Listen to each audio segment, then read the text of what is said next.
Jarvis, drop my needle. Hello, this is the hardcore legend Mick Foley, and if you are interested in listening to idiots, you came to the right place.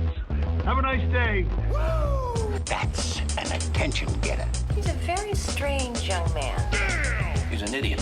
What we're dealing with here is a complete lack of respect for the law. Oh my God, he's an idiot. You know, of course, that you're out of your jurisdiction. Personally, I think you're an idiot. But that's the evidence in the car. But I was going into Toshi Station to pick up some power converters. Always like to keep my audience riveted. Greetings, ladies and gentlemen, friends and fiends, and welcome to Free Range Idiocy, the podcast about everything, but mostly just the stuff we like. We've had a little bit of time to digest the series finale of Star Trek Picard, and to say the least, we have thoughts. Did they manage to land the plane when it came to all those nefarious ne'er-do-wells that they had lined up?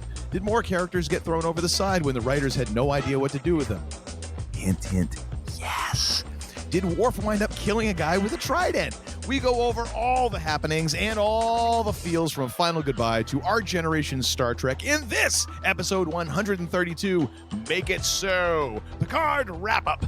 I am your Uncle Todd, and with me, as always, is the man who always has his phasers set to kill, but it's mostly just because he wants to cook steaks with it. He has been my partner in Idiocy for over 2 decades and is no longer welcome at the Daystrom Institute. I give you the man they call Tim. Mr. LaForge, make it so. It is a good day to die. Oh my God! Is it just me or one of the best lines? Because I rewatched the Picard series finale today. It was great when Worf was like, "For a moment today, I was worried that we might survive." I thought that was great.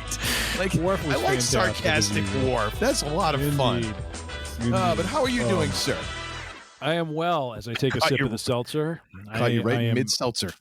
Indeed, I am doing well. I'm feeling good. It was gym night, so I got a little extra pep in my step, a little energy going. So I'm excited. Although I do have to admit, I had a bit of a thought when it came to ladies and gentlemen, I did freak Uncle Todd out.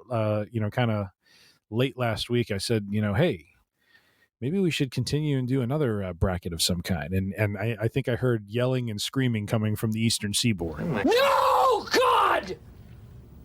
No, God, please, no! No! No! No!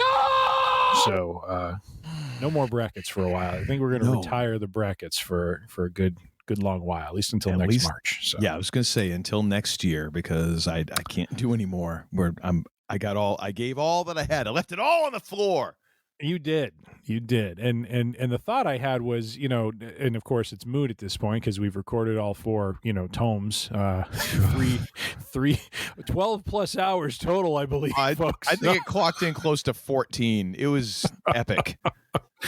That the play-in round that in and of itself was probably about an hour of those episodes. It occurred to me we probably could have just speed rounded those, and I mentioned that to Uncle Todd tonight, and I think he threw something at me. So yeah, we could have had somebody been just had not read the entire Wikipedia article for a lot of talent single in wrestler.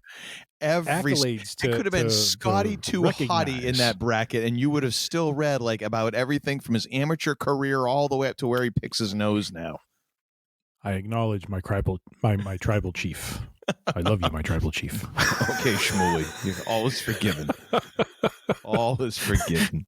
Although, I mean, it has nothing to do with what we're talking about tonight, but we should post it. Basically, we're just going to become shills for Paul Heyman at this point. I sent a YouTube link. I think we've already established that. I mean, we are very firmly in the we are Paul Heyman guys sort of territory. I didn't even think that was even up for debate or dispute. I sent Uncle Todd a YouTube clip from not this past Monday's Raw, but the prior Monday's Raw. So what would that be, like the 5th, 16th? Where are we? 17th? I don't know. 19th. April 19th. Great exchange between Paul Heyman and the Judgment Day, specifically Finn Balor, when he goes up and asks him what he thought about the whatever job they did for the Judgment Day. And Finn Balor's like, eh. And Heyman's like, eh. I mean, literally, it was him and Finn going, for like, 20 seconds. And then at the end of the bit, when he walks off camera, you hear him talking to the tribal chief and you hear him, they told me, No. See, the thing is, you're underselling what has been my favorite part of this interaction so far. And I've only seen like small, little clips because, again, my motivation to watch the shows is kind of gone at this point. Just knowing that Vince's creepy old man lech hands are involved. But the best part of all the exchanges I've seen so far has been Rhea Ripley. Looking like she's ready to beat somebody's ass just at any given moment, and that exchange there where Paul is there and she's just like, "Bye, Paul." He just kind of shuffles off. It's like, call Roman Reigns. Him off camera. Yeah, they said, and the fact that no one's going to pick up that quickly, but it's still it works. It works.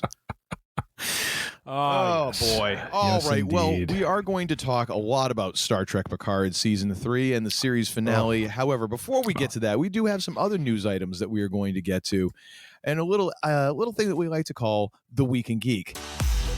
The Week in Geek. Feels so funky. What do you have for us this week, Shmuley? Well, Shmuley, first up is a little bit of news. You're Shmuley. I'm the tribal chief. I thought we'd already established that.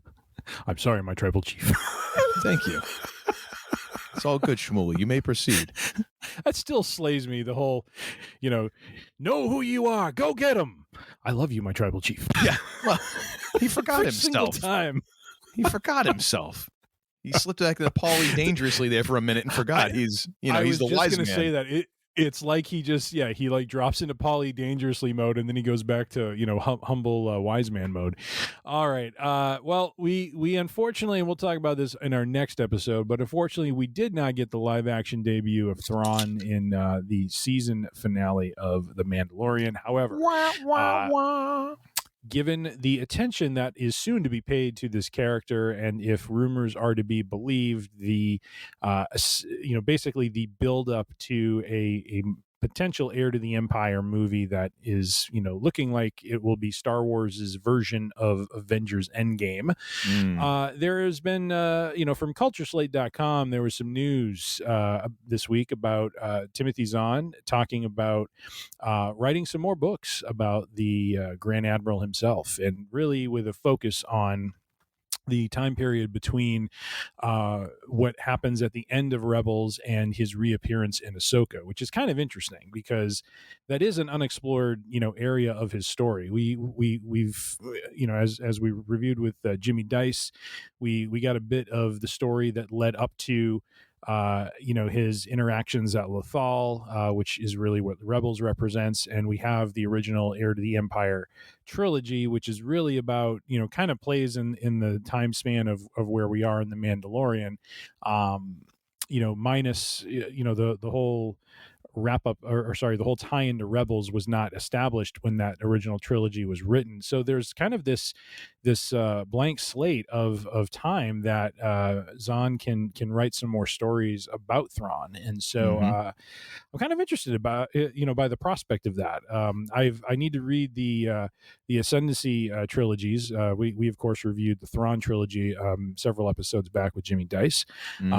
Got a little bit more of a peek into the man and into his younger years and his interactions with other characters like Anakin, and Anakin turning bad as Vader.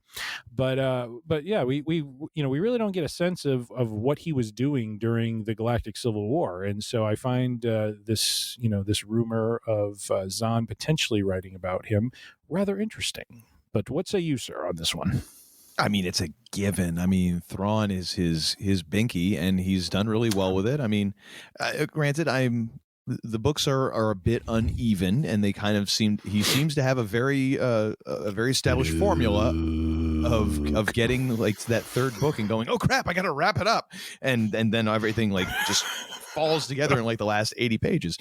But no, I think it's a great idea. I mean, it is like the one character, unfortunately or fortunately, that Star Wars has on the bad guy side of things, it is really truly intriguing. And like I said, he's the one, seemingly the one competent Imperial officer that we've seen. I mean, Moff Gideon probably qualifies. He's definitely more qualified than some of the yahoos that we've seen. But sure, I mean, why not? It's fertile ground, especially that time where he's off with the space whales and stuff. Yeah, it makes a lot of sense. You'd want to fill in that blank for sure. My I don't want to say it's a concern, because they have done very well with the introduction of Ahsoka, the way they wove Boba Fett in. But there is a part of me that really hopes, and I'll go into wrestling jargon here in a moment, but really hopes they book his debut in a way that really kind of sets the tone of, I don't know if this will make sense when I say it, but the feel of his introduction in Heir to the Empire, where you get a very clear example of how this man thinks and how just, strategic and tactical that he can be in his thinking and the way that he assesses situations, so that the fan base, I mean, clearly the fan base is clamoring for him, and they're going to want to get, the Thrawn they've read in the books. I'm just hoping that visually in the, TV medium, that they're able to translate that, accurately and with, the right respect to the character, because that is what makes him so great. And if they don't do that right, then of course it's going to fall flat, and he's not going to be that great villain. But I have confidence that they will do him justice, and I think it'd be great if we got some more books about him, because Zahn, as we said, not a perfect author, but who is, but really knows this character well, and does some great work, and tells some very interesting stories with him. So I'm excited to kind of see where that goes. Yeah, I almost wonder in the Ahsoka series, because I really did. I felt like there was a better than average chance of us seeing him in the season finale of Mando.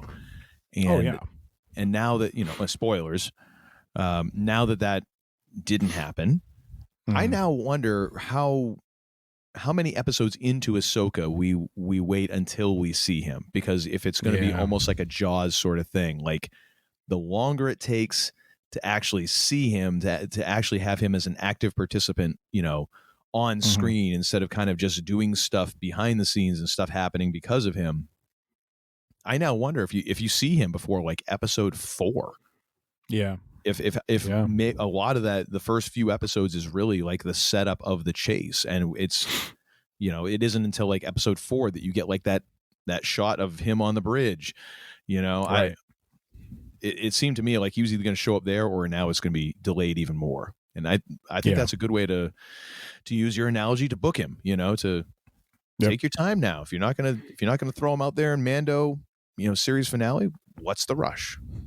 Right. But book it in a way that, like, when you introduce him, or when he really gets out there, in front and center, that, he gets some big wins under his belt. Like he needs to be built up as a threat, not as something that, and like I said, they've done a great job with the Mandalorian stories they've been telling.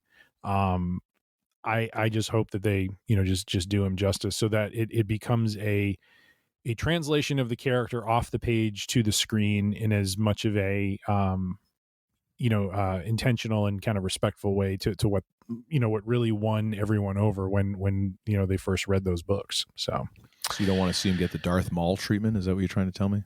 Basically, yeah. Fair enough. I don't want to see him jobbed out in the first match. All right. I don't want this to be Lesnar Cena, where Cena goes over. It's like, come on, bring the beast in and let him be the beast. You know what I mean? But right on. Enough with Thrawn. We go from Star Wars into into someone who is associated with Star Wars. Well, that is true. From the post-Queel trilogy, one Kylo Ren, played by Adam Driver. Although Adam Driver apparently is going to be playing Reed Richards in the upcoming F4 fantastic. I almost said final. Oh my gosh, I was going to say it's the final countdown. Hey, that was on in the train station this morning, and let me tell you, I sent Uncle Todd a text of Rocky running up the stairs and just getting ready to take on the day. I'm like, I'm feeling pumped, I'm feeling alive, and he comes back with, "Well, you're more awake than I am." Yeah, which is true. But then again, you'd also sharing the energy with me. Come on. You'd also had 3 cups of coffee and a half a dozen deviled eggs at that point, so you were right and ready. 1 cup of coffee and a baker's dozen of the deviled eggs, ladies and gentlemen. Baker's dozen. That is ambition that I don't have. And it also means you're buying an excessive amount of eggs, because that's a lot of deviled eggs, and it doesn't work out to an even number. So therefore, you're doing batches, which I like that. You just don't care about cholesterol. The spike in the egg prices is not because of inflation, ladies and gentlemen. It's because I am hoarding the supply.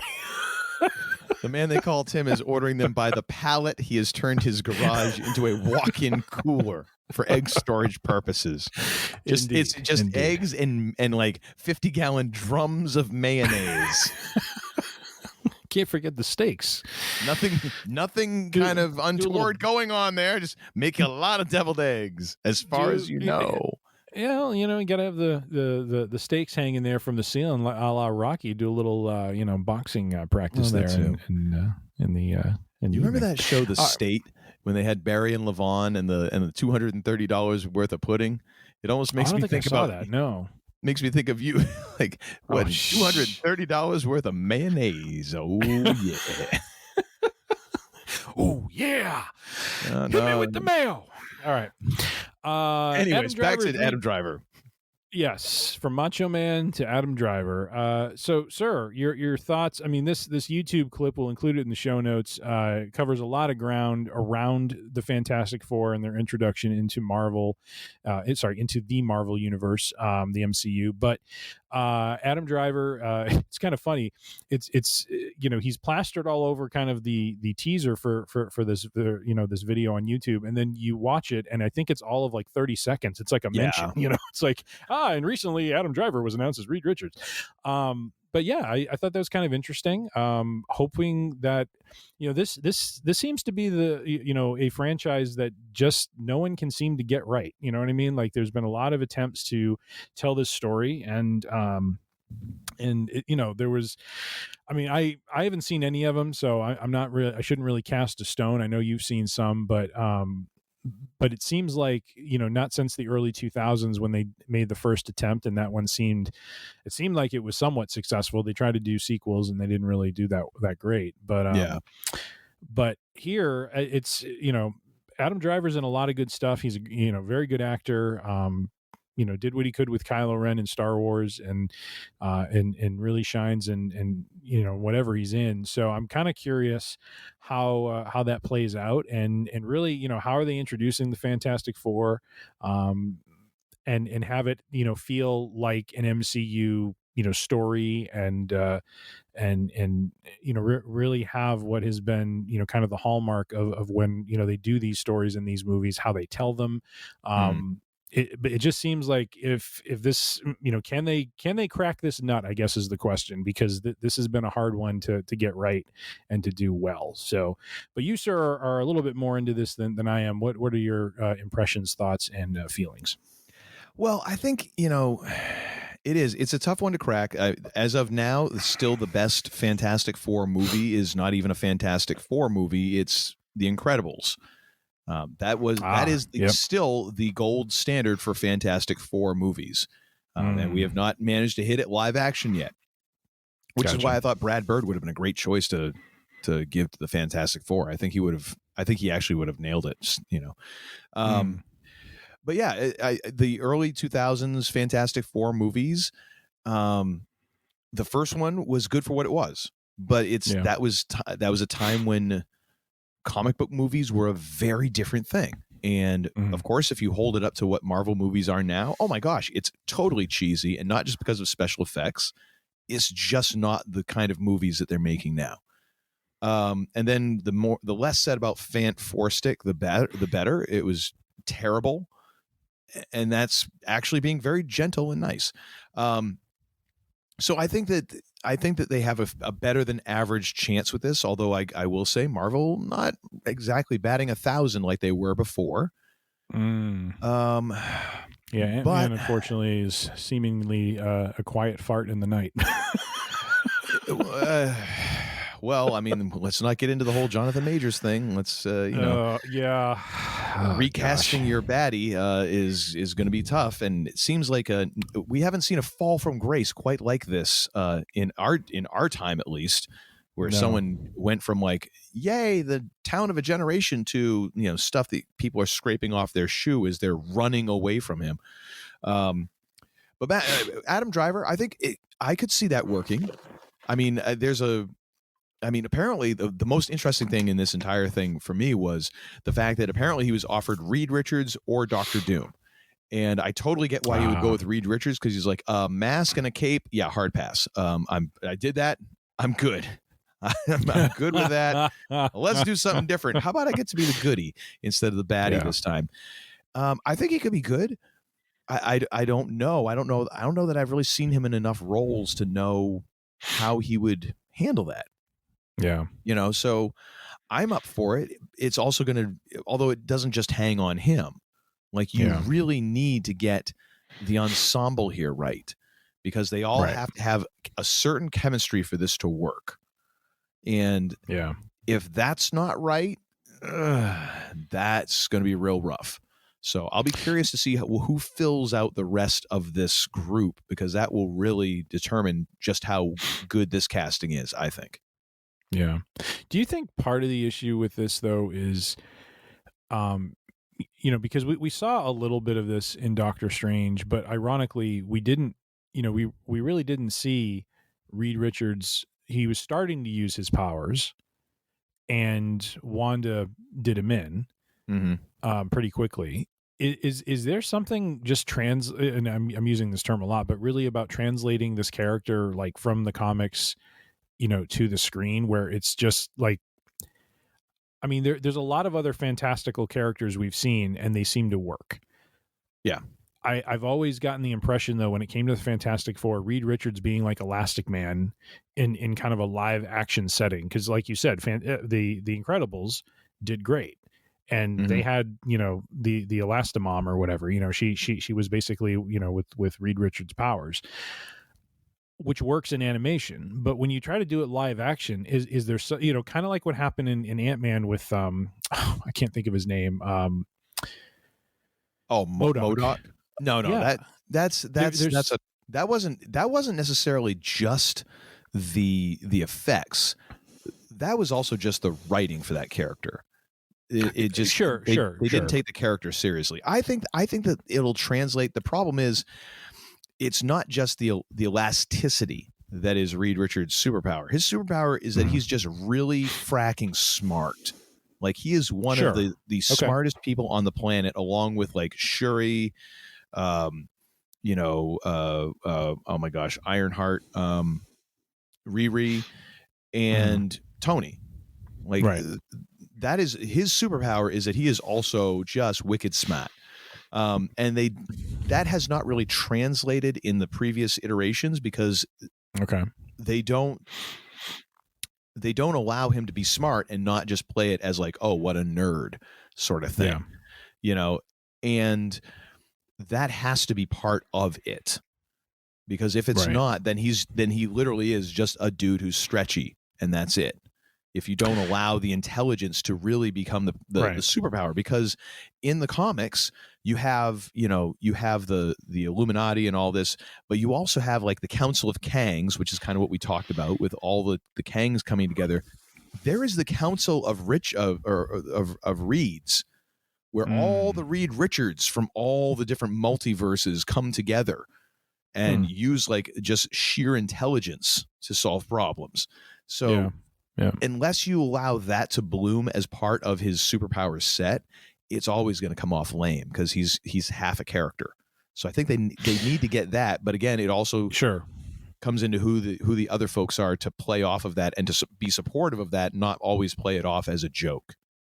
Right. Well, but there is something to the visual, though, too. I mean, I mentioned MODOK because having seen it, materialize in Ant-Man Quantumania, Ant-Man and the Wasp, it seems like there are going to be some characters that are going to be very challenging to get right, because I think visually it's just hard to materialize them, like in live action. I think it's one thing to do it in animation. You have a bit more control over, what it looks like, and you're not trying to, you don't have to accommodate for what it would look like in reality, with a, real humans and stuff. Something with me, and this is just me. I mean, I'm admittedly not deep into Fantastic Four, not my main, comic sort of thing that I, that I get into. I'm aware of it, but something about a stretchy person is not that exciting to me. You know what I mean? And so that's the part I'm just kind of wondering is,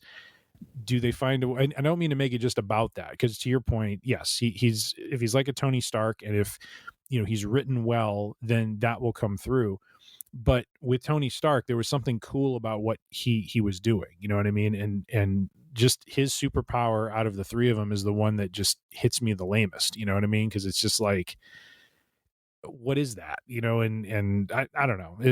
I don't know why that among all the other craziness things that happen in the MCU is something I'm bothered by or can't get into. But I just wonder if that's one of the reasons. It's hard to connect with characters like that, because they may not translate into exciting stuff. I mean, Human Torch, we said, Captain Marvel, right? I mean, very similar to Captain Marvel.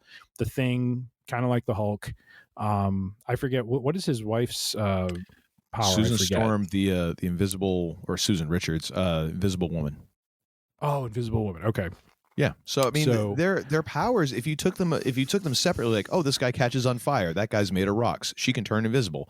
Again, it's not gangbusters. It really is about the ensemble and how their powers work together and complement each other, and how the personalities complement each other. And that comes down to writing, which is kind of one of the nerve-wracking things about this, because if you look at some of the last few Marvel movies, some of the weak points are the writing.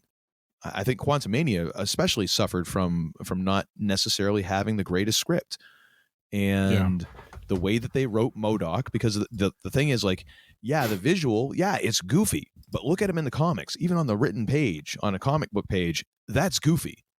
Yeah. If you write it correctly, though, you can make that character menacing, even if it looks goofy, So there is that concern. There is, but we're going to have to wait until we get more casting news. I mean, apparently Mila Kunis was one of the ones mentioned for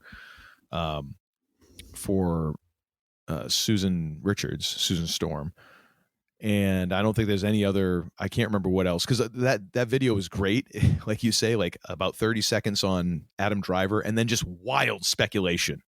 With like no basis in reality, really, just wild speculation for like an additional 10 minutes. But yeah, I'll wait till I see the casting, and then it's really going to come down to what the script is. Yeah. Oh, agreed.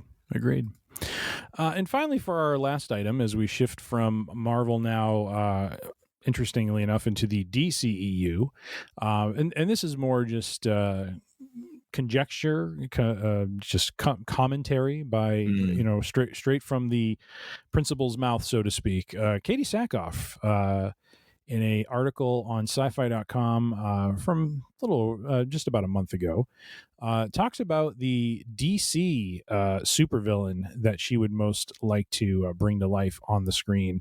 Apparently, I didn't realize this, but she at one point voiced Poison Ivy in Batman: The Long Halloween. Mm-hmm. And in this article, she is quoted as basically speculating that, she would like to do something like this one day in the DC universe, to be a supervillain, and specifically one Poison Ivy. So this is very hypothetical. This does not mean it's happening, but it is just something that she has voiced as something she might be interested in. So I don't know if she's sending some feelers out there, or just kind of saying, hey, if you're looking for a little Bo-Katan as Poison Ivy, she's game. Little Starbuck as Poison Ivy, she's game. Mm-hmm. What say you, Starbuck? I mean, me. I am I am such a Katee Sackhoff stan. It's not even funny. I am all for her getting more movie parts. I think she is one of my favorite actors. All that being said, Katee, run. If someone throws a DC script at you, run. Until they actually seem to pull their head out of their hindquarters and are able to string one movie that seems decent in a row. Yep. Run. It's absolute mayhem. It's going to be a waste. It's not going anywhere. I mean, if they back a dump truck full of cash up to your house, I mean, okay, fine. Far be it from me to stand in the way of a paycheck. But man, I if I had any kind of clout and I was being offered those movies, I wouldn't do them. Because it just seems like it is chaos. They have no idea what they're doing, where it's going, how things are going to work. And even the movies that are successful feel like they're successful because there's enough DC fans out there who are just paying and hoping that it's going to be good, not that they're really good. Yeah. So I don't know. I mean, supposedly we're getting the new Penguin series on HBO Max or whatever the hell that's going to be called when they finally rebrand it, because you need to do that. And then we're getting the Batman Part 2, the Flash, of course, the one-man crime wave is going to be coming out here this year. And who fracking knows with any of this stuff? I mean, really, it's... Anyways, that's my 2 cents. As much as I think she would kill as Poison Ivy, I just have a feeling like it's just going to get wasted in a movie that's not very good. Yeah. As we've talked about many, many times, DC just needs to kind of go away for a while and just kind of reboot it, after everyone gets the stank of the last 10 years out of their system. So, yeah, like even the Batman, which I watched and I'm like, okay, that did not suck.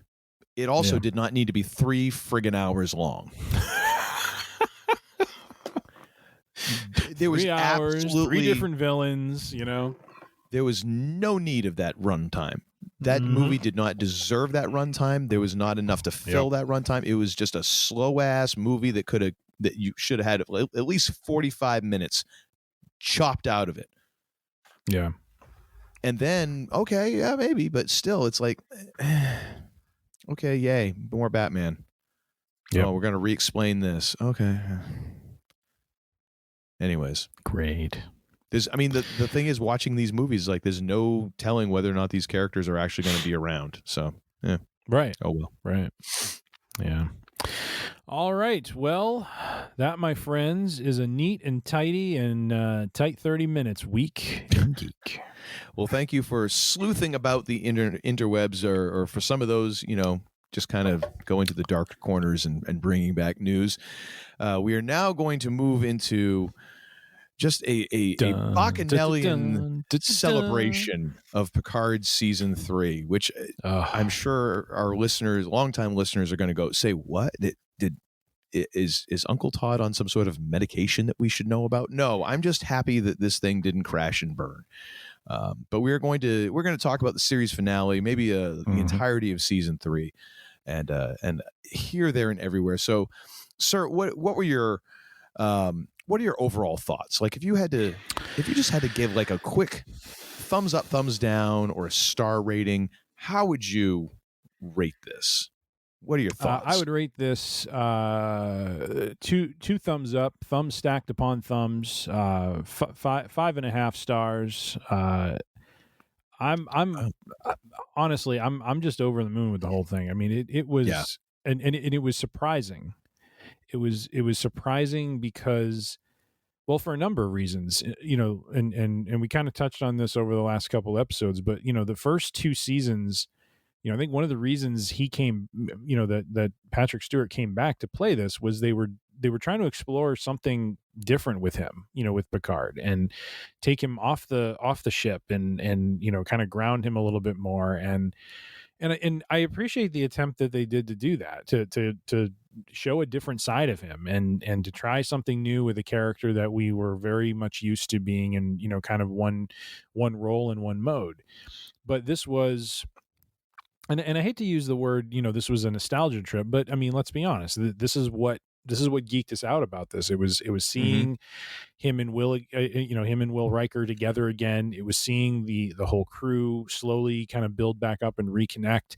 It was, of course, I mean, and we'll gush about this in a moment, but that the episode 9 reveal of the Enterprise D was just so well done. I mean, it built up to this. It feels like seasons 1 and 2 were more avant-garde, more kind of let's kick the tires, doing some different things with this character. And then season 3 is just like, okay, let's bring focus back in. Let's do the nostalgia thing, but let's tell a really good story.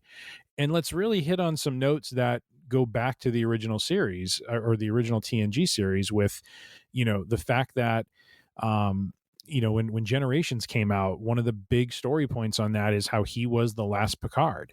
His brother in that movie, his brother and his nephew end up getting killed in a fire, and he is the last Picard and in his family.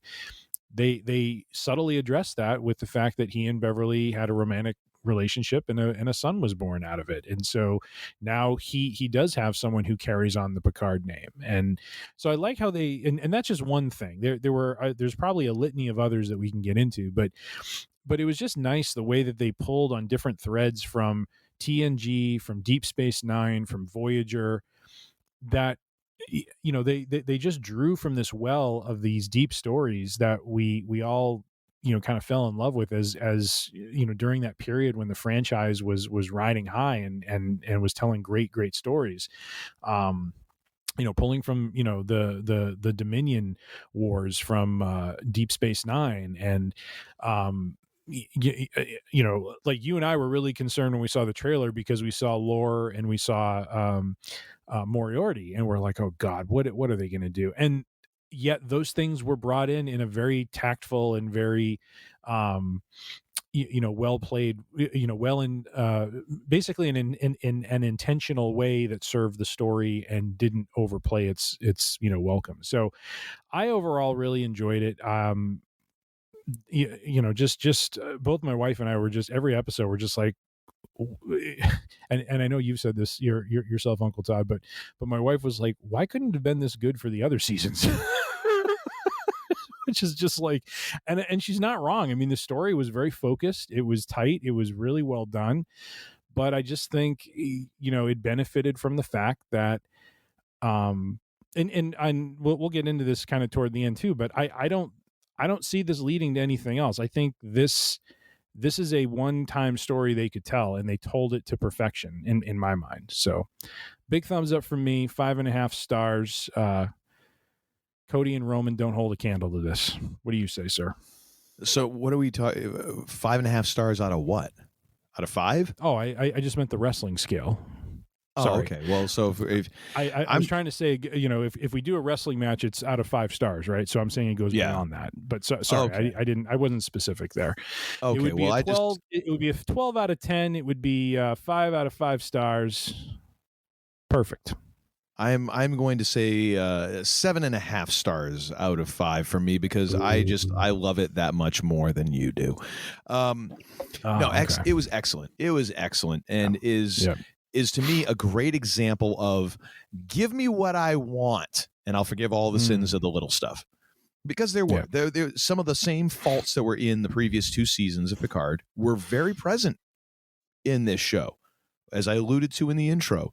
Hey, just characters going away because we don't know what the hell to do with them. Yep, happened here.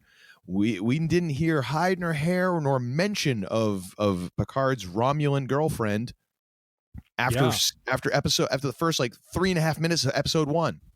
Yep, tain't heard a peep out of her. The whole universe is going to come to an end, and you'd think he'd be like, I won't get to see my fair. What's her name again? Like just not even mentioned, not even a thing. And of course, some of the other stuff that, just that I could sit here and nitpick on and point out that is, like the fact that we're targeting every major city, and I'm using air quotes, on the planet Earth, and yet they're all on one side of the globe. I don't know if anybody, I mean, listen, no one is ever going to mistake me for having a degree in astrophysics. However, I do know you can't target every single major city on a globe from one side of the globe. Like, I know that much. However, maybe their weapons can reach. I don't know. I'm guessing, but again, like some of these things that you could nitpick on were all there. Like there was still a lot of the same flaws that suffered in the other two. But you know what they did? They gave me what I wanted. They gave me the show that I wanted. Not necessarily like, oh, I'm a fan and therefore I demand it in this way. It's like, no, you gave me what I wanted because you told me this is what it is. Yeah. And then you gave it to me. You delivered on the promise. Whereas season 2 kind of like promised a lot and then gave me like a smoking turd on a broken plate. And I'm like, this is not what I was promised. But it's again, like they gave me what I want. And so I'm happy. I'm very happy because they managed to deliver on what they promised me. And in terms of like other seasons, for me, the best way to deal with season 3 is to pretend that season 2 never happened. Do you hear me? It did. Never happened. Fantastic ending with Q. Never happened. And I'll go into why it never happened, because loved it. It's sort of like when someone came up with the Star Wars machete order, where they basically said, okay, if you want to watch Star Wars, here's a great way to do it. You watch episode 4, then 5, then you watch episodes 2 and 3 as a flashback before you get to episode 6. This was before the post-squeal came out. And that way you kind of catch Luke, and then you get the ending of Empire, and then you do the flashback to watch 2 and 3, and then it kind of culminates into episode 6, leaving out episode 1 entirely, because the reasoning was there was nothing that happened in episode 1 that you needed because it was all explained in other episodes. To me, that's what Picard is. Like, you have season 1, which goes along very well with what you were talking about in terms of like getting Picard off the ship, getting him into different scenarios, seeing him in a way that we've never seen him before, having an adventure in a totally different way, separate from Starfleet and all the trappings of being the captain of the ship and everything. Seeing what this character is like at this time in his life, and how his life has affected him. I think season 1 did a very good job of doing that. Like it showed us this character in a whole new light. Season 2 can just be swept under the rug, because season 3 now gave us the reunion of his crew, gives them all a nice send off. And if you don't have to then get a double dip of the Borg, if you don't get a double dip of Q, it works out perfectly. If you just pretend it never, because again, nothing happened in that season. They even reference in season 3, nothing. We don't hear any more about like, hey, remember that time you traveled back in time and you saved that Picard girl that you barely even talked about or talked to, even though she was the focus point of the entire story that you were telling? Yeah, we don't talk about that. So like Bruno, we don't talk about Bruno. We don't talk about, Alicia Picard or whatever her name was. We don't talk about that. We don't talk about the time that Q died, because guess what? All of a sudden, he's back. Why? Because reasons. Fine. Okay, whatever. And, and then Alison Pill's character, like, oh, screw her. No, she's gone. And like all these things, like if it never happened, season 1 and season 3 work pretty well together. Season 2 is like this weird. So I'll talk about this later, but someone had mentioned how I'm reading a book, which I'll mention in later on as my things and another thing, but talking about the Mad Max movies. And someone had made the comment that like Mad Max 1 and Mad Max 2 are fantastic movies. Mad Max Beyond Thunderdome is essentially like a fever dream that George Miller and Mel Gibson remember and that everyone else just wants to pretend never happened. I'm like, that's Picard season 2. Like, just pretend it never happened, and it works out really well. We have 2 really good seasons that kind of give you these different stories, and just it's so nice. So nice. I think you're a little harsh on season 2. I don't think so at all. I admit it was uneven, but I liked the story. Uneven. Oh, okay. Here's the thing. Like, I still don't understand. I don't understand how the same people were involved in the development of season 2 and season 3. They're so wildly different in tone, quality, storytelling, everything. It's like essentially like if you took 2 groups of people and you had one that they were sipping like the finest of wines in a wood-paneled study next to a roaring fire, and the other one are out in back of the high school gymnasium doing whippets. That's the difference that we're dealing with here. And I'll leave you to decide which one is which. But here's the hint. Season 2 is the whippet. Season 2. No, Patrick, we're not doing whippets. Oh, that's right. You're at HQ tonight, aren't you? Patrick, did I just hear whipped cream? Gonna kill more brain cells than what's necessary. I don't know. Anyways. Oh my gosh.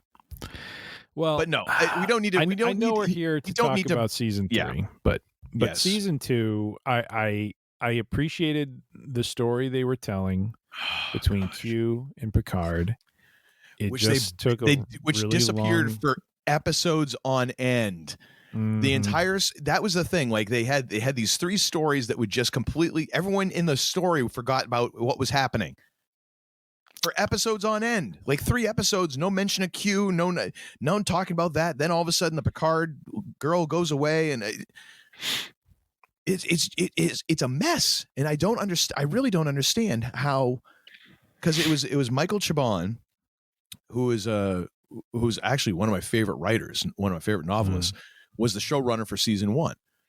And then you get into season 2, and it's the same guy who developed season 3, which I'm like, how in the hell did this guy manage to be this bad and this good?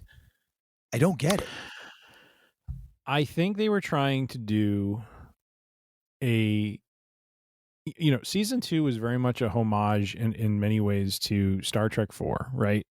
Throw them in kind of a weird time, and get some guffaws, get some laughs. But use that's Q no excuse instead of slingshotting around the sun, it's Q, throwing them into, some past timeline. And yeah, there's some misguided stuff with the Borg. Q disappears for a while. You're right. I think at the end of the day, he's, they're trying to tell some character stories with Picard, focusing on his childhood and some guilt that he must have been carrying or something like that. And Q's trying to teach him a lesson. But at the end of the day, it's about mortality, about what we all face at the end. And what resonated with me as much as the other stuff, as you mentioned, was maybe below quality is, and this is where I see a thread from 2 into 3 is, and where Terry, what's his name? Terry Matsalis, is that his name? Matalis. I don't. Yeah, sure. I think he's just, he's exploring elements of Picard and mortality, and the fact that, as powerful as Q was, he still had that desire to not, end his existence alone, and clearly valued his longtime relationship with Jean-Luc Picard, and so. I thought it was interesting that, he's spending, in a lot of ways, it's kind of about Q spending his last moments trying to give something to Picard that Picard wouldn't give to himself, which was, to take whatever this guilt was that he was carrying with him and lift it, and live his life and stop,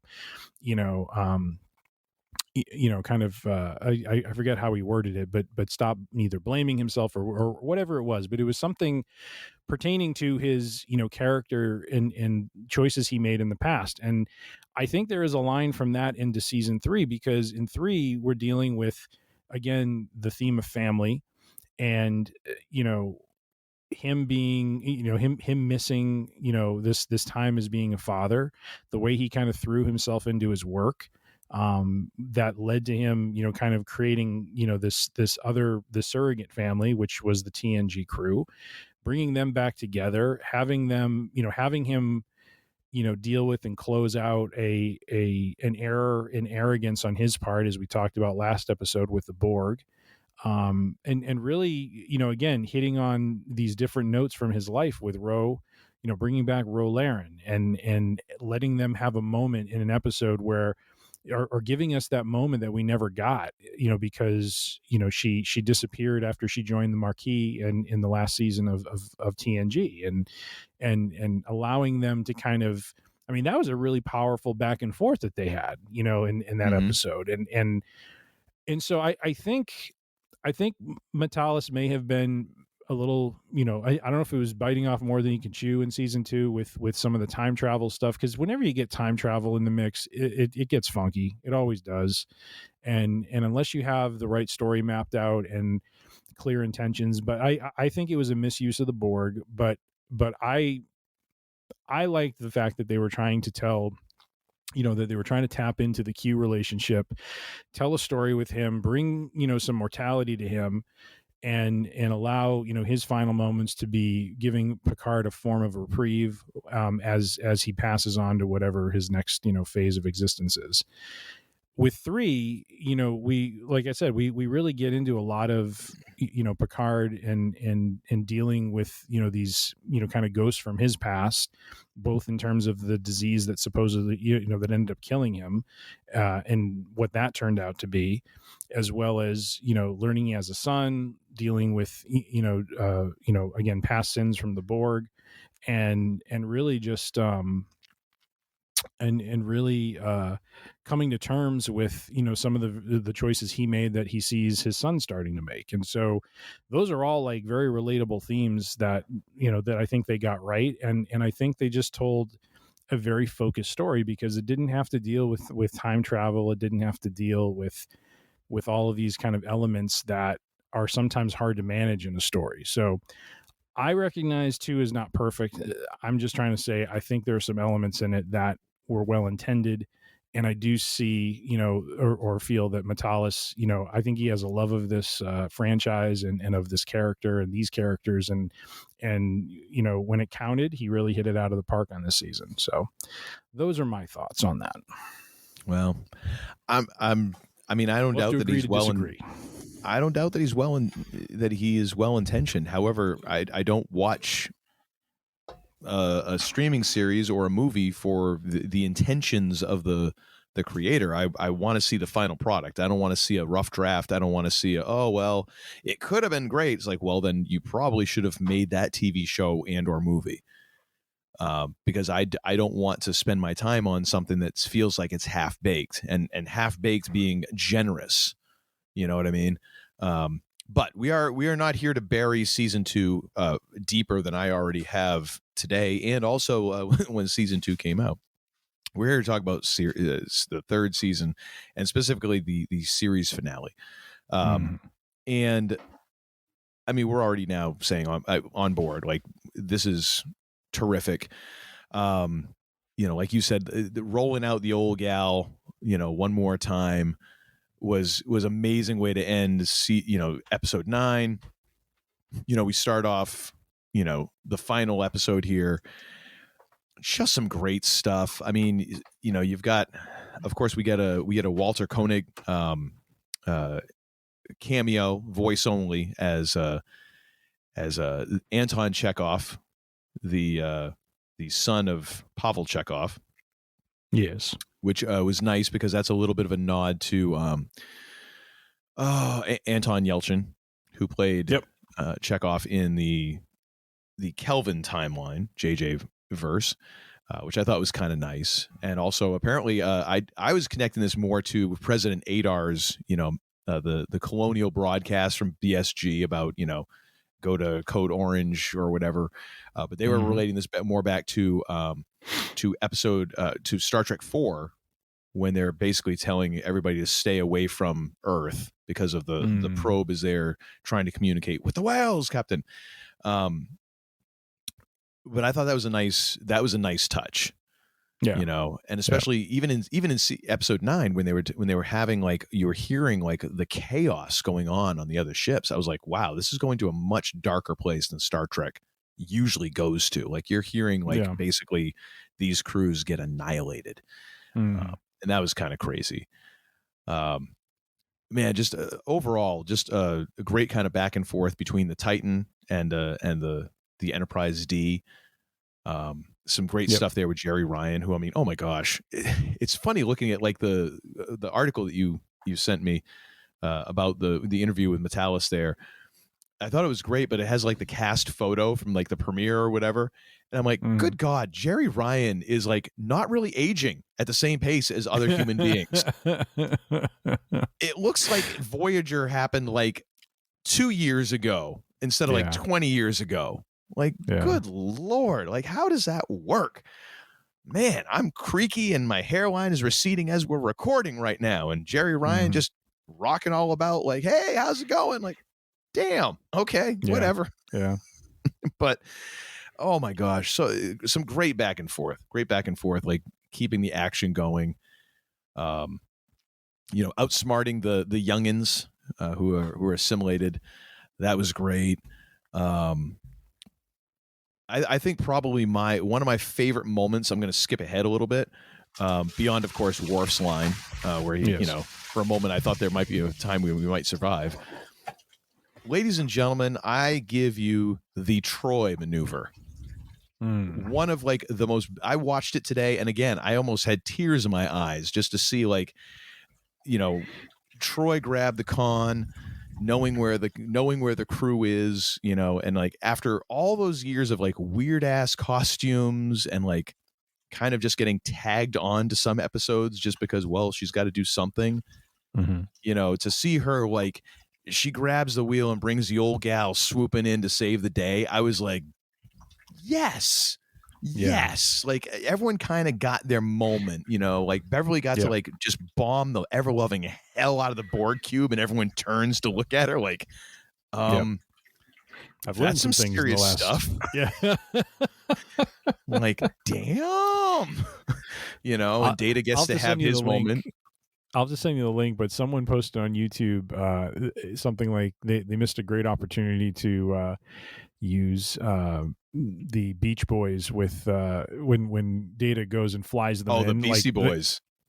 No, not the Beastie Boy. It was the Beach Boys. It was that down, get around, get around. Yeah. Like when Data's like flying through the Borg cube. It actually works. Oh, totally. I was like, well, and then, you know, the Beastie Boys as well, I think would probably be a more modern take on that, which would be fantastic and a nod to the you know, later movies that came out. But that was one of my favorite moments. Oh my gosh. Everyone had their moment, and absolutely, and they just did. You know, there's definitely chemistry with that cast, and everyone just shined, and they had their moment, and they just knew how to, you know, play up, you know, the moment with them, and really just kind of celebrate, you know, that cast and celebrate the just the legacy of what they did in TNG. And it's, you know, I saw another article that just or some of the comments and you know, some of the YouTube clips with that scene when they walk onto the Enterprise D bridge, and people are like, you know, it feels like home when they walk into that bridge, and it really stands in stark contrast to the more, you know, modern, you know, kind of takes of the Star Trek, you know, ships now, where it's all very, you know, cold steel, you know, just, you know, black this and you know, there's, you know, the joke he made about the carpeting, there's no carpeting or anything in the ships. I mean, it just, you know, that Enterprise for those 7 seasons was like a home for them, you know, and it felt like a home for all of us who watched it. You know, there was a comfort watching those shows and watching those stories and seeing them go through what they went through. And so I thought they just captured that theme, you know, or just that feel of it very well. And, you know, especially when it got to that point, but I also, well, I'll stop there. There's another point I wanted to bring up, but I didn't know if you had any more on where you were going. I think it's interesting how they kind of treated the Galaxy class as a whole, especially like in the beginning episodes where I think they had they had all the little giveaway models for Frontier Day, and nobody wanted the fat one or the pudgy one or however they put it. And Riker was all saying, it's Galaxy class. And I mean, just the idea, like this ship is just a behemoth compared to the ships that had come before it, and even the ones that came after it. Like that's the outlier in all of the Federation's, this in Starfleet's like ships, is that they decide to make this gargantuan Galaxy class ship, and then afterwards realize like, maybe that isn't such a good idea. Smaller might be a little bit smaller might be better. Even seeing it like in the ship's museum at the very end, like how much bigger that ship is, even compared to like some of the more modern ships around it. And this idea of like, the carpeting and the bridge is ginormous and, well lit. It looks like an ocean liner more than Star Trek, or what we think of as like a starship. And I kind of like how it is an outlier. Like it is almost like, we used to make ships like that, but not for long. Almost like everybody treats like avocado colored appliances now. Like, we just want to forget all that happened. But the fact that there is value and that there is a nostalgia for this ship, I thought was great. That being said, I don't really mind the newer ships and all that. Like, I still think it's cool. It's still Star Trek to me. Absolutely. But I did appreciate how at the very open, when they do the Star Trek logo outline, the chevron kind of thing, and I guess I never really noticed this before because I don't pay attention apparently, but I had noticed that it was the Enterprise D at the beginning of this episode, and all the other it's usually the hero ship from whatever series, and so it was the Titan for the other episodes, but episode 10 they changed it to be the Enterprise D because that is the real hero ship of that episode. So I thought that was a nice little touch at the end, to be that, and didn't the Picard title even like it started out normal and then it kind of degenerated into like whatever the Borg thing was. It got Borgified, almost like like they used to do with like the Matrix. It was a glitch sort of thing. Yeah, that was kind of cool. Well, and that was something else which was different from the first two seasons is those two seasons had this kind of long title sequence with the theme music and that sort of thing, and this much like the season was just very direct. It was like you said, it was the ship swooshing through, and then it was just Picard and we're off to the races, and away we go, and there was just no. It was just like, they trimmed all the fat out almost, it was just kind of like, just hit the ground running and off we go. And which is, again, it's so baffling to me how, because season 2 and 3 were developed, kind of side by side. So the fact that you get these two very different shows is very, it still just makes me scratch my head, quite honestly. I mean, of course, the opening package, you can tailor that, and that's, that could be like the last thing you throw on there before it gets uploaded for streaming. So, I mean, that's not it, but it's just everything else too that just feels so weird. It's like these two things just don't go together. Yeah. But it's very to the point. These episodes moved. There was not, season 1 was very much a slower pace, which I thought fit because you're not dealing with the hustle and bustle of everyday work of a captain on a ship. Like, this is a dude who's in retirement and who is kind of being almost pulled on this adventure against his will. You know? Yeah. And that's why I think season 2 was kind of tough because it never really found a pace. Whereas this one is like, okay, we're back on ships. We know what this is. We know what this sort of life means for Picard. So, okay, I guess it's going to be this sort of pacing. And it kind of straightened itself out. Well, and each episode told a very focused story. It was, and this is the point I wanted to get to, which is I really appreciated the way they did kind of the slow build to getting everyone back together. Like we don't, we only see Worf in, starting an episode at the end of like episode 2. we see, of course, Beverly and Picard, have it out, I think, in episode 2 as well, when no, I think it was episode 3, but they just kind of take their time and they give, certain character pairings, space to have their moments together, like I thought the Picard Beverly back and forth, about why she did what she did and keeping him, from Jean-Luc was something that had to be dealt with, but they dealt with it and they didn't, they didn't dwell on it and they didn't overdo it over the top. It was done in a very focused manner. And that's kind of the theme I feel for this season is the level of focus that was brought to it. Because they just told really, really compelling stories. And, to your point, when you have good writing and that kind of focus going, you create great television, you create, great entertainment. Vadic was a great enemy, dare I say at the level of Khan, where she just has an answer for everything in the first several episodes for them, and then continues to kind of in the back half as well. She pretty much has them checkmated until, Jack pulls a fast one on her and they, basically, do the old, President Rosalind on him, shoot him out the airlock, boom. It is efficient. It is efficient.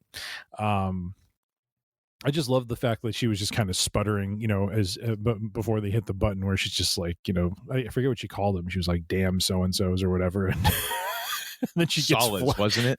Solids. Yes. Yeah. That's what it was. Solids. Damn solids. See, where's Ron Simmons when you need him? Just coming. Yeah, exactly. Damn. But yeah, no, just the pacing Lieutenant of it was just Simmons? so. What's that? Well put, Lieutenant Simmons. That's damn. But yeah, I mean, all if focus is one theme of this, pacing is another. Like it just was paced the right way, and it never felt like they were trying to do too much, or it never felt like one episode never felt like there was a lot jammed into it. It was, it was a pleasure to watch all these episodes. They were over before, like, it felt like they were over before they started. You know what I mean? It was just like, it's like, really, that was 45, 50 minutes. What? It just, when you're caught up in the story like that, you just, you lose all sense of time. And, and they brought in some new characters but they didn't try to slam them down our throats. I'm trying to remember the captain's name, Captain Shaw. Captain Shaw. I thought he was, he grated on me a little bit at first, but then it's like, I kind of like this like super sarcastic, character. And I forget the exact exchange that happened, but I think it's in episode 3 or 4 when they've broken away from Vadic's ship, after being in that, nebula or whatever. And he walks into this room and he's like, well, let Starfleet know you're here and they're coming. He's all like jovial and stuff. So he's like, I'm going to leave you two to get your damn story together. Walks out of the room. That was fantastic. He was had that great. That right amount of smarminess, but yet it's so weird. His character vacillated between being, just irritated with them, but like respectful of them, and it was really, it was kind of an interesting dynamic and provided like the right amount of like friction, in terms of what was going on in the ship, between them all and stuff. So yeah, no, I really appreciated the pacing. Like I said, great character moments, Imposters, which had Ro Laren in it. I'm a big, I've talked about this before. I'm a big fan of, those episodes with her and TNG as she and Picard kind of developed like a father-daughter sort of dynamic and just that. And we've talked about this before. That last episode, I forget the title of it, but I believe it's in the last season, a couple episodes before the finale, where she is sent on a covert mission and she basically betrays Starfleet and really Picard as well. And just that ending where Riker kind of fills him in on what's going on. He just kind of walks out of the room like, yeesh, boss is pretty upset. Yeah. And Picard's just like, and it's just this dead stare at the end. Like nothing is said. He's just staring with this look on his face like, you mother. Yep. But they gave him the moment, and when you're invested in characters like that have that history, and then they get that moment to kind of address, the elephant in the room, it really, there's emotional payoff there. And so I just feel like at the end of the day, we've talked at length about all the seasons, but I have a feeling this was always going to be in the cards. I think they wanted to do some artsy stuff to begin with, and then really kind of end on a very strong note. And I think you used the term best when I think some of the critics who had seen a preview of it or had previewed the episodes, when they said they stuck the landing, they more than stuck the landing. I think they did a couple loops beforehand. So yeah. So that was just something I appreciated. Is it just was paced well. They brought people in at the right time. The stuff with Data was great. I mean, it wasn't overdone, and it didn't rehash stuff. They rode the line between rehashing a little bit, but they kept away from overdoing it, and they did it, kind of at the right amount. The stuff with him and Lore, we've seen 1,000 times, but this made sense. Data always sacrificing, himself or just always kind of being the one to kind of give things up. And, he was doing that to basically win, and Lore's always taking. And so it was just kind of a great way to play off their historical dynamic to kind of give Data back and let him have some moments, himself. So yeah. So just some other little things that I enjoyed with it. Yeah. And I mean, again, there are those nits to pick, like, Captain Shaw. I did appreciate the fact that we just got a very unlikable Starfleet captain, whereas, others have been various degrees of unlikable. This guy was just like, this guy is a douche from the jump. And you kind of get it. You learn more about the story. You kind of get it. There were some inconsistencies in that character. Whatever serves the story kind of happens. But again, I'm willing to overlook that, because overall you're giving me what I want. The same as, everything is taking place over the course of like a couple of days, but yet they're traveling all these great distances. And we know that it used to be like, oh yes, it'll take us 8 hours to get there, Captain. And now it's like within like 10 minutes, to get across the galaxy. Apparently now it's like, okay, whatever, that sort of thing. Like there's all those little nits that you can pick. Yeah. But hey, you're overall, you're giving me what I want. You're delivering on your promise. So I'm willing to overlook that. Yeah. And I think that when you talk about I think overall this was a show made by fans. I think both Michael Chabon and what's a guy's face there, Metalis, whatever. Both obviously huge fans, and we're kind of almost doing the, hey, wouldn't it be cool if it's like if you get to write your own fan fiction, but then really somebody's going to make it a TV show. I think that's really what they were doing, and in some ways they were throwing a lot of stuff at the wall, almost like what kids do, and they're like, oh yeah, and then this, and then this, and then this, and then this, and after a while you're like, oh my gosh, it's such a mess. I guess the fact that we got 2 out of 3 seasons that were, I think, are pretty damn good, and one that was really good. Hey, I guess that's not a bad batting average when you look at it in that terms. Or in my math, we got two good seasons, and and we don't have to worry about any others. But yeah, no. Overall, I thought it was great. I think it was interesting how there was definitely a lot of homages to Star Trek. There was also a lot of referencing parallel, borderline rip-offs of other science fiction properties. Of course, we have. Go ahead. No, I was going to say, I was going to ask if we should go through the list of BSG nods that we both picked up on. Oh, yes. So, I mean, of course, right out the gate, the big one is the outdated unnetworked ship to the rescue. I mean, come on. Yep. Like I said, the one to stay away from, the message was stay away from Earth. I kind of took that as like the colonial signal, but that is definitely much more of a Star Trek reference, so we'll let that go. Captain Shaw himself was a BSG reference in a way. The captain who was a mechanic. Yup. Oh, I forgot about that. Yeah. At least they didn't send him to. At least they didn't send the poor bastard down to the engine room to get irradiated to death. They gave him a hero's death in battle. I suppose that's Yes. And then the official verbal passing of the con to 7 of 9 was yes. Well done. And he did redeem himself with a very nice moment there at the very end. I thought with Tuvok was nice. Yep. Resignation denied. I thought that was great. The Borg, I mean, the way that it was kind of presented here, and of course with the idea of being more human and all that, I'm like, we're kind of starting to tread a little into Cylon territory with the skin job territory here, aren't we? Aren't we? And I don't know about you. I just noticed this on my second watch of the series finale. Is it just me, or does Jack Crusher have a little bit of that James Callis / Baltar flair about him? No, Mr. Nice Guys. There's something there. I don't know what it is exactly, but there is something just in kind of the way that those characters carry themselves, or just kind of talk and toss things off, or kind of verbally thrust and parry sort of thing, where I'm like, there's a little bit of Baltar in this guy and I kind of like him. You know what he's missing though? He's missing the coffee mug. Tumbler. Yeah, of course. I just knew it. I knew it. Missing the coffee tumbler.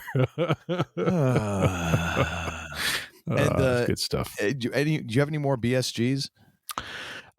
So the main ones I had were Captain Shaw as the captain who was the mechanic who did something to save the ship, but didn't die in the moment, but then died later. We had the Enterprise D as the last unnetworked ship. I think the entire concept of the fleet formation was oh my gosh, way over the if there was ever a moment where things were over the top, and I think it was on purpose, because they were just trying to show like the absolute buffoonery that was what did they call it, the Frontier Day, where they had I'm trying to think of her name, Captain, what was her name? That is the biggest Shelby, like the biggest like suspension of disbelief that you can ask is the fact that nowhere in Starfleet was there anyone with any kind of tactical prowess who was like, hey, you think this might be a really bad idea? Might be a little bit of a security risk. You think putting all of our ships in one place at one time and then networking them all together to work in synchronicity, you think that could be a problem anywhere? I mean, what kind of a firewall do we... Oh, we don't even have a firewall. Yeah. Oh, okay. Did Microsoft design this whole thing? Like, what the hell is going on here? Yeah. So, so I mean that was kind of interesting. I mean, again, a lot of that I give over more to the BSG side of things, because that was such a core piece of the pilot was basically exploiting that sort of networked setup that they had. Other than that, I don't think there's anything else. I mean, I liked I like how they did kind of a Frankenstein sort of thing with the Borg. Like, it wasn't just bringing the Borg back to do what they normally do. This was the last gasp. And it was interesting that, and again, I this wasn't a nod to any other show, but I like how they worked in the aromatic syndrome that he had. Ended up being basically a Borg virus that was, utilized to basically infest an entire generation of humans and kind of turn them on their own. And so I thought they at least tried to do something unique with the Borg that they really hadn't done before, and done it in a way where the changelings were kind of I don't know what the literary term is, but I guess it would be red herring, right? The changelings were the red herring, because they weren't really we think for most of the season they are the evil force that's trying to do something with Starfleet, and when in fact it's they're really in partnership with the Borg, and kind of carrying out just trying to decimate Starfleet altogether. And so they're more lackeys or foot soldiers. Yeah I mean, which is really telling, because the first 3 or 4 episodes, Vadic and the Shrike are presented as this unstoppable force, and so they don't seem like foot soldiers at first. They seem very in control and very much, like I said, I mean, almost, I guess one throwback would be to Star Trek 2 Khan, because I mean, what do? The Titan goes into a nebula, right? She follows them in. And so they kind of have this back and forth sort of thing. And lest we not forget, not ripping off from anything else, but actually, utilizing something that has been used in Star Wars and Star Trek and probably a litany of other sci-fi movies. But hats off to William Riker, basically using the tractor beam to slingshot an asteroid at the ship. Yeah. I thought that was phenomenal. And I don't think I've seen that used anywhere else before. So that was unique and very interesting. So, just a lot of good stuff. The one thing I will say, though, is, again, a nit you could pick. Yeah. Okay, so the Borg are using the changelings as muscle. Yeah. Okay, well, how are they doing that? How do you get, like, this like the Borg who are on the verge of, like, death? Like, they're literally, the Queen is cannibalizing her own crew in order to stay alive. What's the incentive for the changelings to work with them? Okay, so we're gonna take over Starfleet. Oh, revenge. Okay, great. But what was the end play when if this plan succeeded? Because it looks like the Borg would then become all powerful, and the change and it's hard to believe that the changelings don't think that far ahead. Like, oh, so then you're gonna have all the power, and then what? You're gonna stomp us. Well, but that's left out completely. Now, but again, I don't need to know all her background. That gave her background of being tortured, right? So I mean, I know, and I get why they want revenge, but then if like, okay, so we're going to help you do this, and you're going to do this, and you're going to take over Starfleet, we're going to make them pay. Either they know the plan or they don't know all the plan, and that should have at least been kind of talked through in some sort of way, because either the changelings are morons who think that the Borg are going to be nice to them after they've taken over everything, or the Borg were like, the plan was, oh no, we're going to share, and then no, we're going to stomp them. That should have at least been mentioned, and probably could have been mentioned if you'd cut out a couple of the speeches that were, happening, that seemed to be happening. Like, the time is a waste in here, folks, and yet we're going to have like these moments. Like, I don't know, there's not a lot of, you probably could have cut one of them out and been like, oh yeah, by the way, the changes, they're done, something like that. Well, again, a nit I could pick, but I don't need to, because they're giving me what I want. So again, it's that the stuff you're giving me is so good that I don't, even though I've now picked that nit, I've forgotten it already. Well, I mean, just to play devil's advocate to it, though, right? I mean, it's not the first time like one race has used another race to their advantage, right? I mean, not at all. No. So I mean, and the one that's being used has their own, kind of, reasons and goals that they think they're achieving, and it ends up being short-sighted in the long run, because, they end up, like you said, to your point, well, what's going to happen when they do take over everything, right?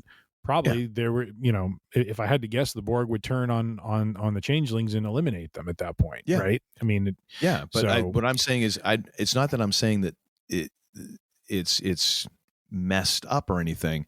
It's just, it wasn't ever divulged or explained in the context of the story. Like, it was just like, oh, and then things happen because they happen. Yeah, it's like, okay, but again, I'm willing to overlook all that, because I'm like, this is like, literally, like, I'm like a junkie, like, all right, put it right in there. Just let me mainline the TNG. Like, I am that there for this, So again, I'll let that go. One nit I will pick. Oh, yes, please. Heal it up. Heal it up. Last episode, I am quite disappointed, deducting a star or half a star on this, that we did not get the much anticipated shot of Picard in the ready room asking for tea Earl Grey hot. Yeah, just saying. I'm more bummed out that we didn't.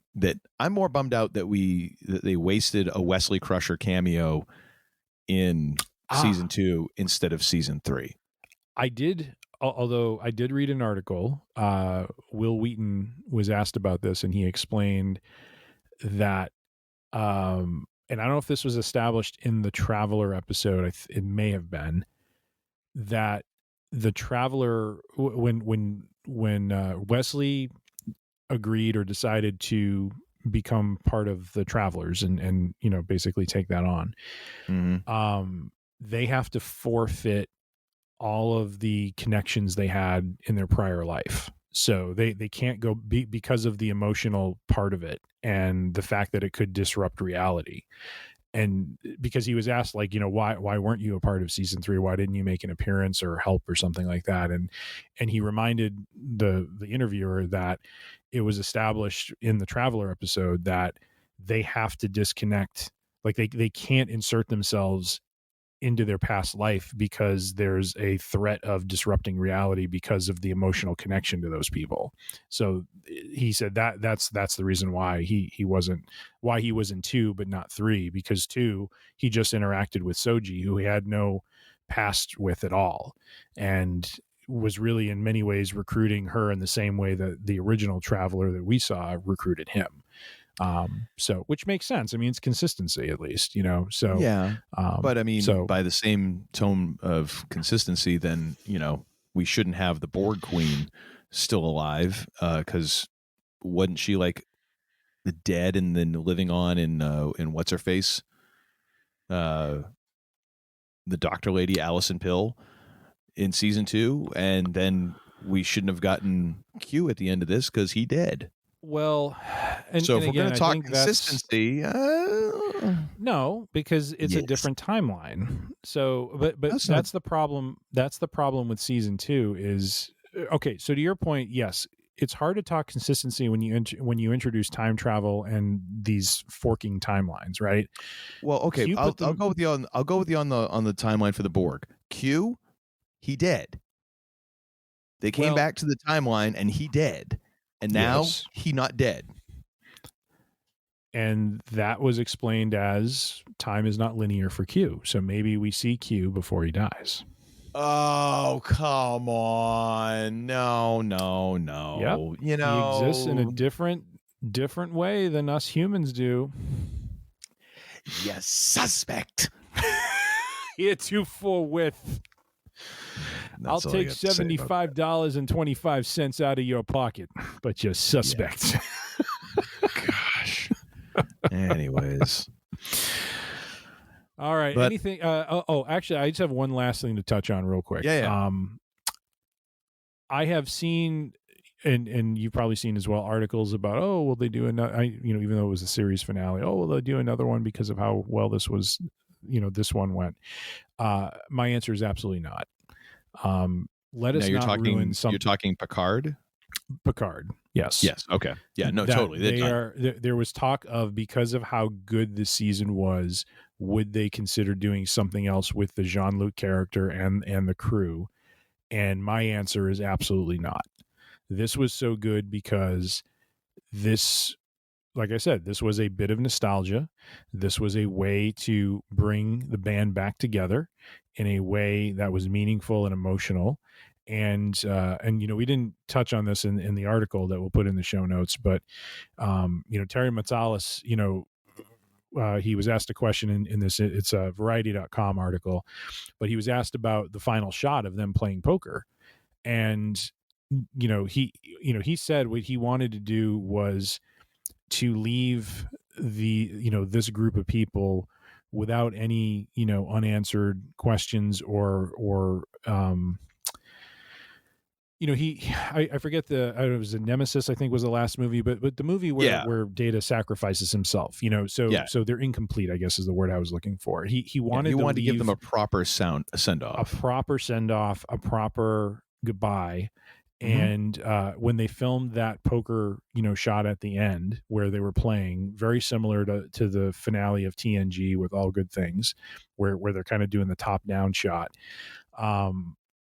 I thought it was really cool. Like that was just them being them, just playing cards and just laughing it up and just having fun.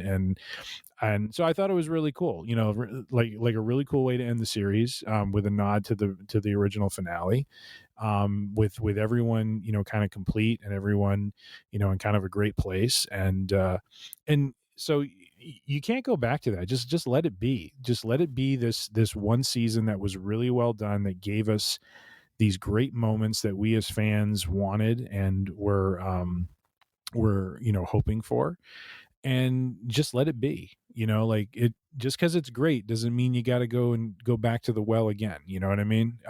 Because you'll do it until it's not great, and then everyone's just kind of like, oh, that sucked. So, or until you get season 2. What's that? Or until you get season 2, which we won't talk about. All right. Agree to disagree. But that final shot was great. And of course, getting in my opinion, the best of all Star Trek themes.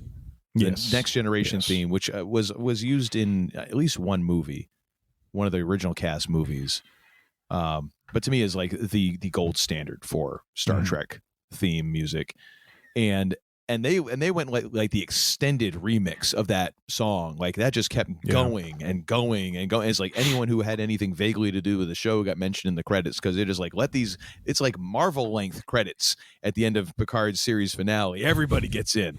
It was fantastic. I could have watched that for another 10 minutes. I just kept on watching. I'm like, this is awesome. And apparently they shot that for like a long time. So there's definitely more. We need to. They asked for the Zemo cut for him dancing. Now we need like the Picard cut for all 45. 3 hours worth of the cast just playing poker. That's what we need to be released on YouTube like tomorrow. That was fantastic. Absolutely. That's about all I got. I mean, I don't think there's anything more in the chamber to fire.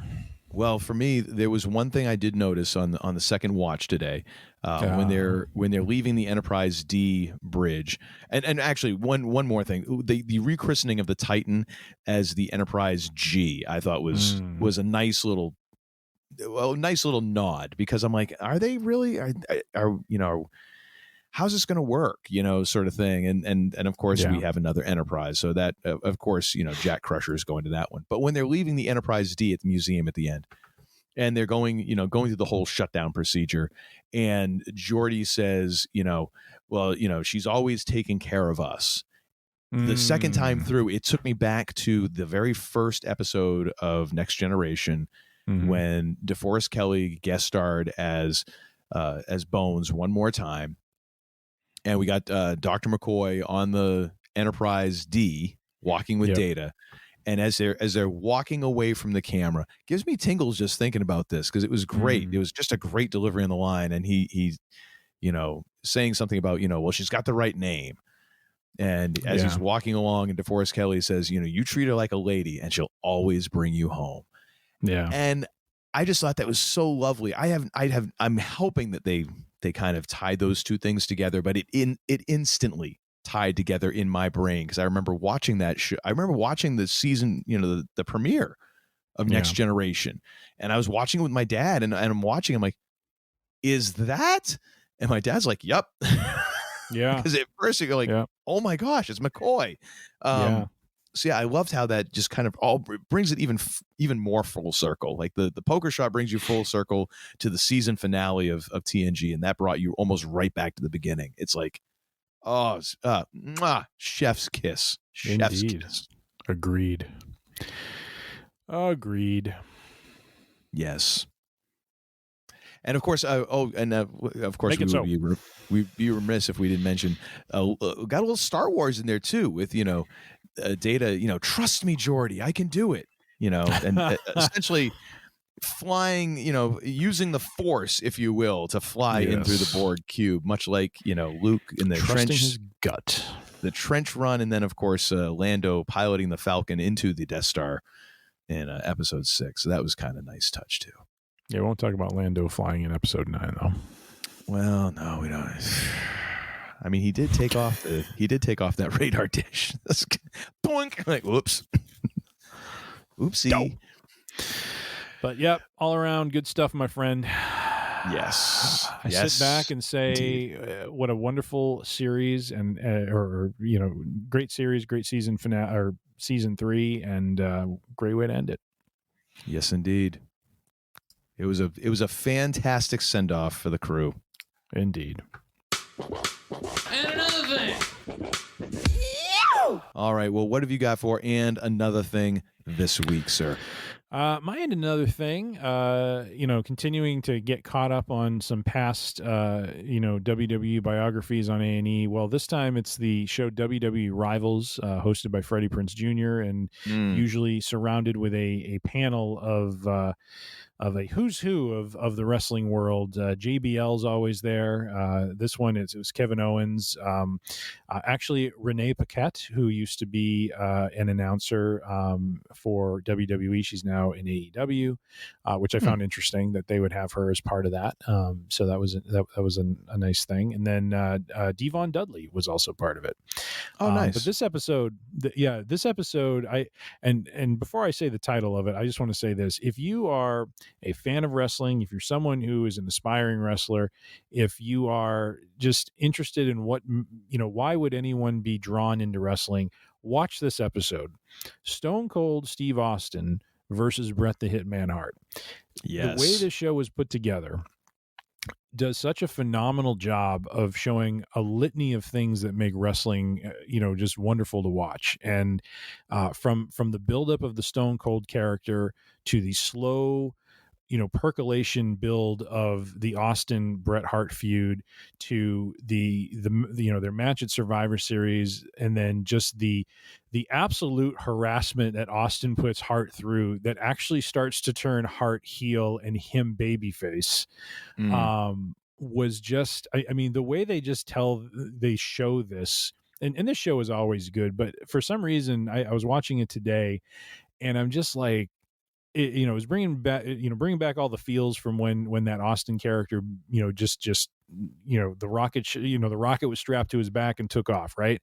I mean, just incredible stuff, and just reminded me of why he resonated the way he did and why he became this just absolutely just incredible, top draw and still, resonates with fans even today. But that feud, is a demonstration of how you make a character, and Austin says it best. He says it best, but also Bret Hart, he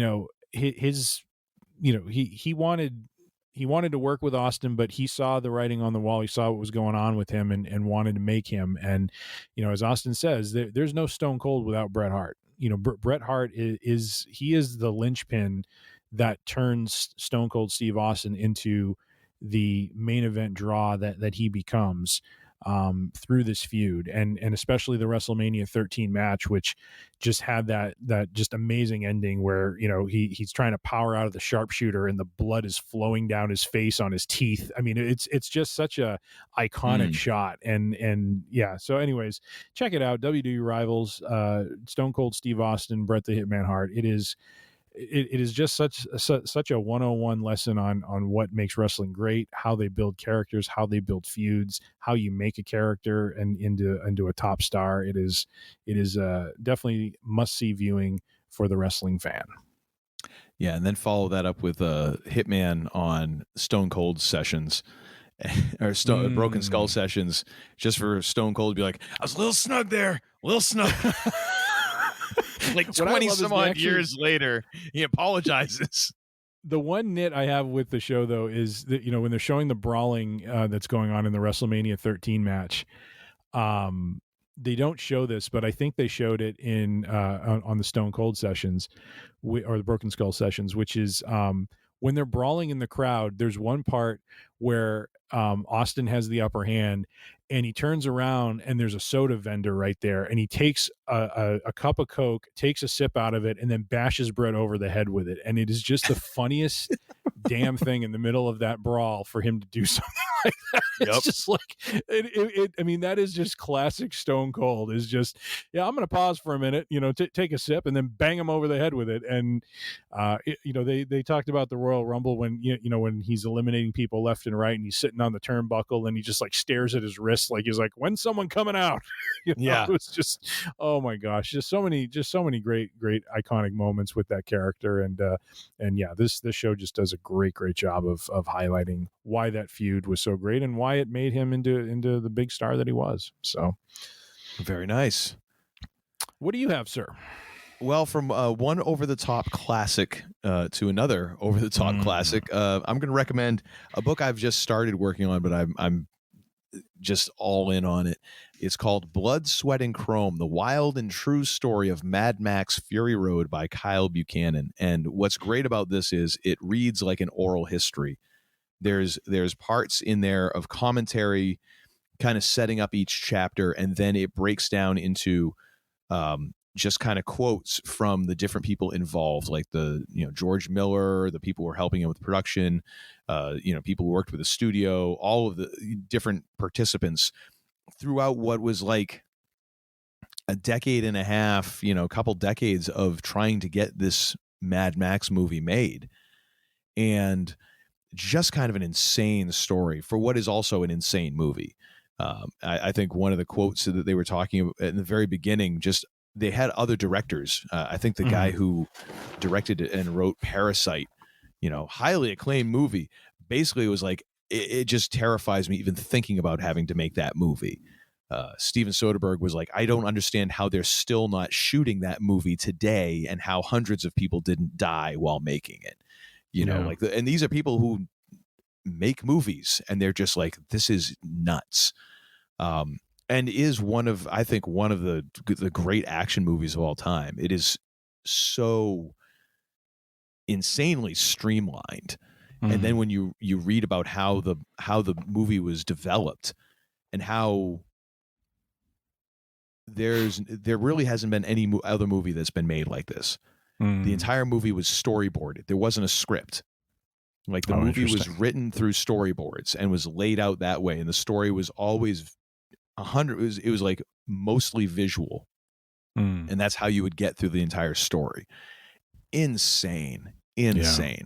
But it's interesting to hear from the people involved and also to kind of acknowledge like the insanity of the fact that it's like, yeah, the same guy who was the producer on Babe and who directed Babe, Pig in the City, and Happy Feet also made all the Mad Max movies.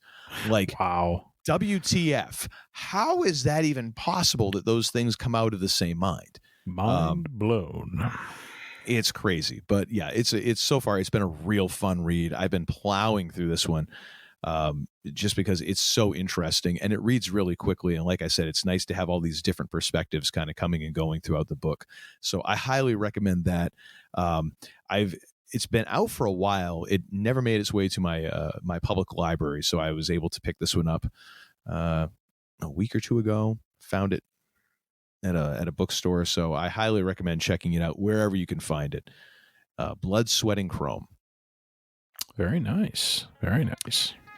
It is. And you know what? Now it's time for us to shuffle off into another galaxy far, far away, or for us to boldly go where, well, actually, everyone has gone before. That's home.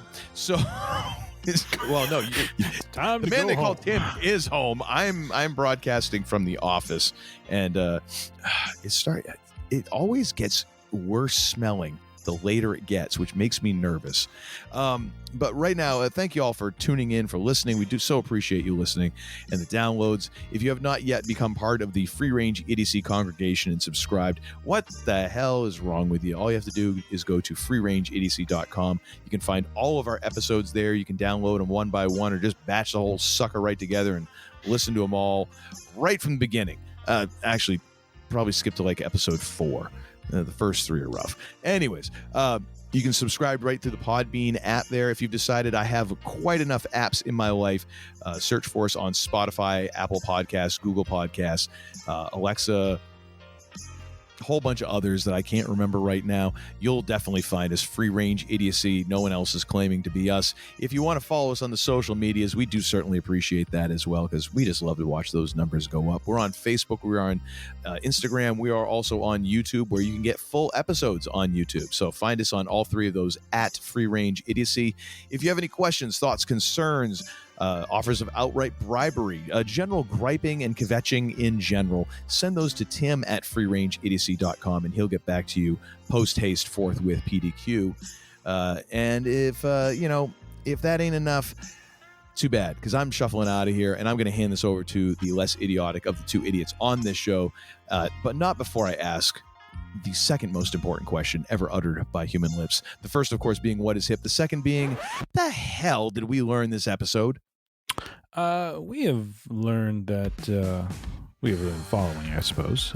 We've Besides, learned of course, besides the fact that season 2 of Picard never happened. We've learned Uncle Todd's a little bit frosty, a little bit lathered up about that season 2, which we fully acknowledge is in existence. Season 2 and part of has our reality. never happened. Never. Oh boy. I don't know, folks. 4 lights and no season 2. There were 5 lights. Picard said so.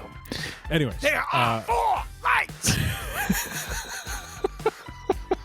I just remember like that episode and the spittle just like flying everywhere. Oh, it was great. Oh yeah, especially at the very end when he knows he's leaving. He's like, "No way, I'm not bowing at this point." But then when he talks to when he's talking to Troy, I actually saw 5 lights.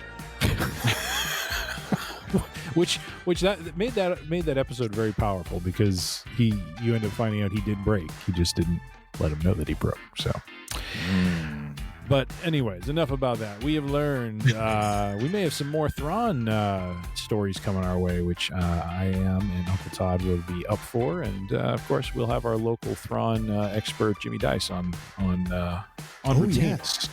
Retainer. That's spooky. No, let's not do that again. That was creepy. Ugh, I need a shower now.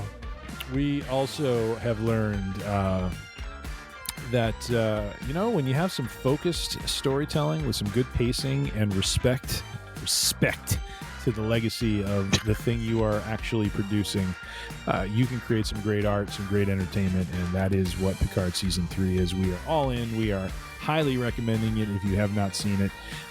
If as much as I acknowledge seasons 1 and 2, if you just want to jump to season 3 and watch just as a TNG fan, you will not be disappointed. You may be a little confused by Rafaela, but that's okay because Worf, teaches her the ways. And well, again, you miss out on the awkwardness of season 2, where it's like the most annoying person in the universe. Well, see, he acknowledges season 2. It does exist. No, I'm saying in theory, if there were a season 2 where these things happened, you'd be very confused. As I said, season 2 never happened. We have learned that season 2 is apparently going to be a topic of debate for the man they call Tim and Uncle Todd moving forward here. But there are 4 lights. And finally, we have also learned that apparently the man they call Tim maybe needs to prototype and trial out some of these bracket approaches, beforehand, and not just, kind of come up with a much more efficient way of doing things well after the 14 hours were recorded of the wrestling brackets. We will... Yeah, that might be nice. We will, if nothing else, learn, refine, and improve. With all that being said, I echo Uncle Todd's statements on appreciation and thankfulness for your listenership, for going on this voyage with us through the stars, across the planets, as we delved into Season 3 of Picard. Do check it out if you haven't. But as we like to close up things here on the range and shut her down for another week, be safe, be healthy, be kind, be good to one another, and, well... for no other reason than there are only 4 lights. Would you please hit the switch on the way out? I think you've had about enough. Well, I think you're wrong, you increasingly attractive-looking woman. You're really pretty. Oh, stop. No, I'm serious. You could be in magazines. You could. You can, and not just like Jugs or Creamsicle. Call me. She won't call. Over the planets, through the galaxy, and up the tailpipe of a Borg cube. Seen, felt, smelt, and dealt. Poked and stoked.